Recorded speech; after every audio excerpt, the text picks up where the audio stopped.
పెళ్ళైన 11 ఏళ్ల తర్వాత ఉపాసన రామచరణ్ దంపతులకు క్లిన్కారా పుట్టింది. గత సంవత్సరం జూన్ 20న మెగా ఇంట్లోకి మహాలక్ష్మి వచ్చింది. క్లిన్కారా రాకతో మెగా ఇంట సంబరాలు నెలకొన్నాయి. మెగా ఫ్యాన్స్ పండగ చేసుకున్నారు. తను పుట్టి ఒక సంవత్సరం కావడంతో ఒక స్పెషల్ ఎమోషన్ వీడియోను ఫ్యాన్స్తో పంచుకున్నారు ఉపాసన. కూతురు క్లిన్కారా పుట్టి సంవత్సరం అయిపోయింది.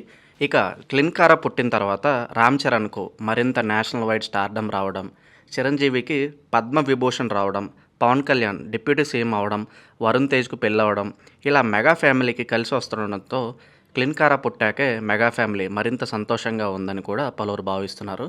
అయితే ఇప్పటి వరకు క్లిన్కారా ఫేస్ పూర్తిగా ఒక్కసారి కూడా చూపించలేదు.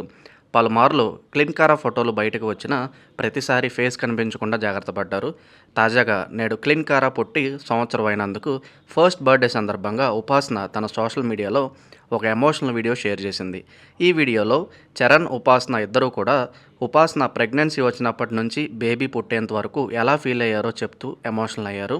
తమని అందరూ పిల్లల గురించి అడిగేవాళ్ళని, పెళ్ళైన 11 ఏళ్ళ తర్వాత పాప పుట్టడం అందరికీ హ్యాపీగా ఉందని, తనని ఫస్ట్ టైం ఎత్తుకున్నప్పుడు మర్చిపోలేనని, తను పుట్టినప్పుడు అభిమానులు అందరూ సెలబ్రేట్ చేసుకున్నారని చెప్తూ వెయిట్ చేశారు చరణ్, ఉపాసన. అలాగే ఉపాసన ప్రెగ్నెన్సీ నుంచి పాప పుట్టి బారసాలయ్యి పేరు అనౌన్స్ చేసే వరకు విజువల్స్గా చూపించారు. దీంతో ఉపాసన షేర్ చేసిన వీడియో వైరల్గా మారింది.